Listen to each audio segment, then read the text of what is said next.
오늘 하나님께서 우리에게 주신 말씀은 요한복음 19장 1절에서 13절까지입니다. 요한복음 19장 1절에서 13절까지 찾으셔서 함께 교독하겠습니다. 제가 먼저 1절 봉독합니다. 이에 빌라도가 예수를 데려다가 채찍질하더라. 군인들이 가시나무로 관을 엮어 그의 머리에 씌우고 자색 옷을 입히고 앞에 가서 이르되 유대인의 왕이여 평안할지어다 하며 손으로 때리더라. 빌라도가 다시 밖에 나가 말하되 보라, 이 사람을 데리고 너에게 나오나니 이는 내가 그에게서 아무 죄도 찾지 못한 것을 너희로 알게 하려 함이로라 하더라. 이에 예수께서 가시관을 쓰고 자색 옷을 입고 나오시니 빌라도가 그들에게 말하되 보라, 이 사람이로다 하매 대제사장들과 아랫사람들이 예수를 보고 소리질러 이르되 십자가에 못 박으소서, 십자가에 못 박으소서 하는지라. 빌라도가 이르되 너희가 친히 데려다가 십자가에 못 박으라. 나는 그에게서 죄를 찾지 못하였노라. 유대인들이 대답하되 우리에게 법이 있으니 그 법대로 하면 그가 당연히 죽을 것은 그가 자기를 하나님의 아들이라 함이니이다. 빌라도가 이 말을 듣고 더욱 두려워하여 다시 관정에 들어가서 예수께 말하되 너는 어디로부터냐 하되 예수께서 대답하여 주지 아니하시는지라. 빌라도가 이르되 내게 말하지 아니하느냐? 내가 너를 놓을 권한도 있고 십자가에 못 박을 권한도 있는 줄 알지 못하느냐? 예수께서 대답하시되 위에서 주지 아니하셨더라면 나를 해할 권한이 없었으리니 그러므로 나를 내게 넘겨준 자의 죄는 더 크다 하시니라. 이러함으로 빌라도가 예수를 놓으려고 힘썼으나 유대인들이 소리질러 이르되 이 사람을 놓으면 가이사의 충신이 아니니이다. 무릇 자기를 왕이라 하는 자는 가이사를 반역하는 것이니이다. 같이 읽습니다. 빌라도가 이 말을 듣고 예수를 끌고 나가서 돌을 깐 뜰 히브리 말로 가바다에 있는 재판석에 앉아 있더라. 아멘. 오늘 본문을 잘 살펴보면 예수님을 향한 조롱과 참소 속에서 아이러니하게 진리가 선포되고 있습니다. 물론 그들은 예수를 조롱하기 위해 하는 말이고 예수를 고소하기 위해 하는 말입니다. 군인들이 예수님의 머리에 가시로 만든 면류관을 씌우고 자색 옷을 입힙니다. 그리고는 예수님 앞에서 조롱합니다. 유대인의 왕이여 평안할지어다. 예수를 조롱하기 위해서 그 머리에 가시로 만든 관을 씌우고 또 왕이 입는다는 자색 옷을 입히고는 유대인의 왕이라고 부릅니다. 그들이 예수님이 유대인의 왕이라는 사실을 믿어서 그렇게 한 것은 아닙니다. 그러나 그 조롱 속에서도 진리가 선포되고 있는 아이러니가 나타납니다. 또 하나의 진리가 이번에는 빌라도의 입에서 나오는데요. 4절과 6절입니다. 먼저 4절에서는 빌라도가 내가 그에게서 아무 죄도 찾지 못한 것을 너희로 알게 하려 함이로라. 또 6절에서는 나는 그에게서 죄를 찾지 못하였노라 라고 유대인들에게 말합니다. 예수님에게서 아무 죄도 찾을 수 없었다는 진리를 또한 선포하고 있습니다. 이어 유대인들이 예수님의 죄목을 빌라도에게 말하는데요. 거기서도 진리가 또 선포됩니다. 7절입니다. 그가 당연히 죽을 것은 그가 자기를 하나님의 아들이라 함이니이다. 유대인들은 지금 예수님의 죄목을 말하고 있지만 동시에 진리를 말하고 있는 아이러니가 나타나고 있습니다. 종합해 보면 오늘 본문에서는 예수님은 유대인의 왕이고 죄가 하나도 없으신 하나님의 아들이라는 그 진리가 조로와 참소 속에서도 표현되고 선포되고 있습니다. 참으로 안타까운 것은 그들의 입으로 진리를 말하고 있지만 그들은 그 진리를 듣지 못했습니다. 또 그 진리를 깨닫지 못하고 있습니다. 군인들은 예수를 조롱하면서 그저 즐거울 뿐입니다. 유대인들은 예수를 죽여야 한다는 것에 혈안이 되어 있을 뿐입니다. 빌라도는 예수에게서 죄를 하나도 찾지 못했지만 예수를 풀어주려는 데는 유대인들의 지금 눈치를 보고 있을 뿐입니다. 오늘날도 다양한 루터와 매체를 통해서 진리가 선포되고 있습니다. 그러나 많은 사람들이 그 진리를 듣지 못합니다. 듣는다고 해도 깨닫지를 못합니다. 깨닫는다고 해도 마음에 새기지를 못합니다. 예수님 당시보다 더 분명한 진리가 더 크게 공개적으로 선포되고 있지만 그 진리를 받아들이고 그 진리대로 사는 사람은 적습니다. 오늘 본문처럼 진리가 왜곡되어 표현되는 것도 아닙니다. 지금 이 시대는 하나님의 말씀이 넘쳐나고 있고 진리의 말씀이 홍수처럼 선포되고 있습니다. 그럼에도 우리 삶에서 이 진리의 말씀이 역동적으로 역사하지 못하는 이유는 무엇일까요? 이제는 못 들었다고 변명할 수도 없고 몰랐다고 변명할 수도 없습니다. 특별히 우리 크리스천들은 더 그렇지 않습니까? 더 많이 듣고 더 많이 깨닫고 있습니다. 우리는 분명히 들었고 우리는 분명히 깨달았습니다. 그러나 우리는 여전히 진리와는 다른 삶을 살고 있는 이유가 무엇일까요? 저는 오늘 빌라도의 모습에서 이 질문에 대한 힌트를 찾아보려고 합니다. 빌라도는 어제 본문 18장 38절과 오늘 본문 4절과 6절에서 예수에게서는 어떠한 죄도 찾지 못했다고 유대인들에게 선포합니다. 그래서 어제는 6월절을 맞아서 관례대로 한 죄인을 풀어주고자, 그래서 그 풀어줄 때 예수를 풀어주고자 시도해 보았지만 그것이 실패로 돌아가고 말았습니다. 오늘 본문에서도 빌라도는 계속해서 예수의 무죄를 선언하지만 예수를 정작 풀어주는 결단은 하지 못하고 있습니다.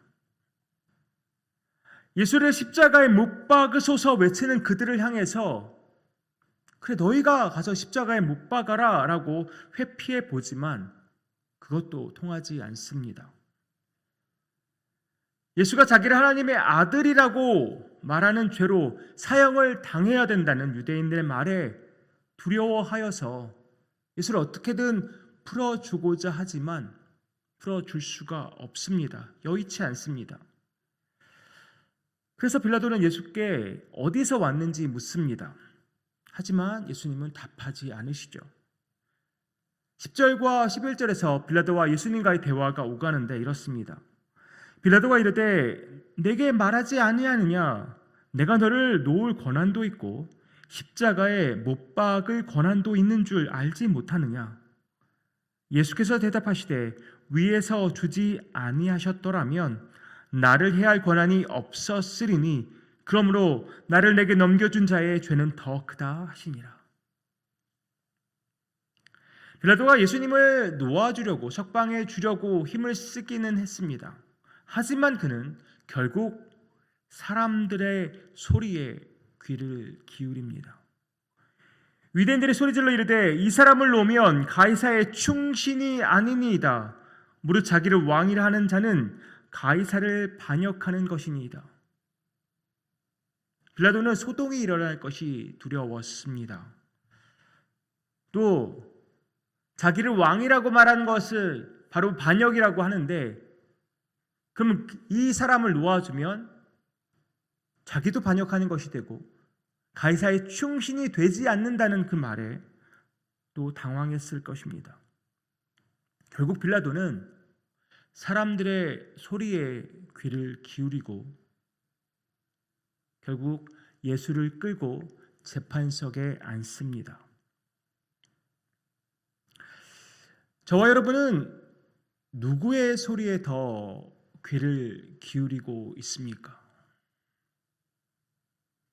우리의 삶을 좌지우지하는 것이 하나님의 말씀입니까? 아니면 사람들의 소리입니까?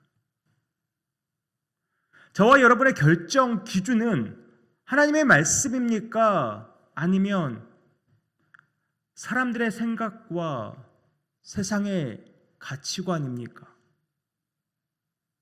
세상이 뭐라 해도 하나님의 말씀에 어긋나는 것이라면 아니요라고 용기 있게 말할 수 있습니까?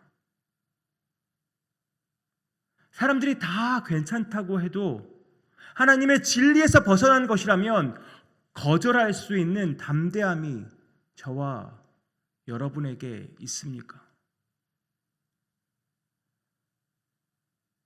우리는 누구의 소리에 더 귀를 기울이면서 살아가고 있습니까? 제가 말씀을 준비하다 보니까 라이언 스쿡 공동 저자인 책 세상을 움직이는 리더의 기도라는 책을 접할 수 있었습니다. 그 책의 일부를 한번 읽어드리도록 하겠습니다. 오래전에 라이언은 감동적인 이야기를 들은 적이 있다. 외국 대통령이 대한민국의 목사를 만나기 위해 찾아갔는데 약속 시간보다 조금 일찍 도착했다. 그런데 목사의 비서는 목사가 정오 기도를 마칠 때까지 그 대통령을 기다리게 했다. 그 목사가 하나님과 함께하는 시간은 아무도 방해할 수 없다고 말했다. 대통령으로서는 화가 날 수밖에 없었다. 대통령이 짐짓 노한 표정으로 비서에게 말했다. 내가 누구인지 아시오. 그러자 비서는 차분한 목소리로 대통령을 깨우쳤다.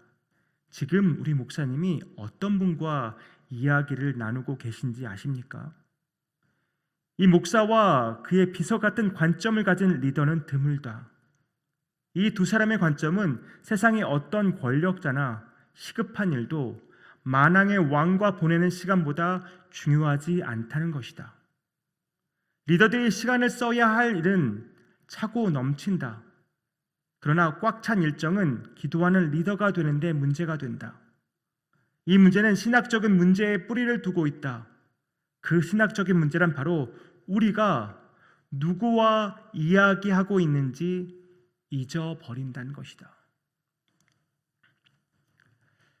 제 기도 제목 중에 하나가 사람의 소리보다 하나님의 음성에 더 귀를 기울이게 해달라는 것이 저의 기도 제목 중에 하나인데, 그렇게 기도를 하면서도 정작 사람의 소리에 더 귀를 기울이고 살아가는 것은 아닌지 제 자신을 한 번 더 돌아보게 되었습니다. 말씀을 준비하면서 또 금방 읽어드린 이 책의 일부를 읽으면서 정말 하나님의 말씀을 우리가 읽고 또 많이 듣고 묵상을 하면서도 하나님의 소리보다, 하나님의 음성보다 사람의 소리가 왜 그렇게 더 크게 들리는지 모르겠습니다.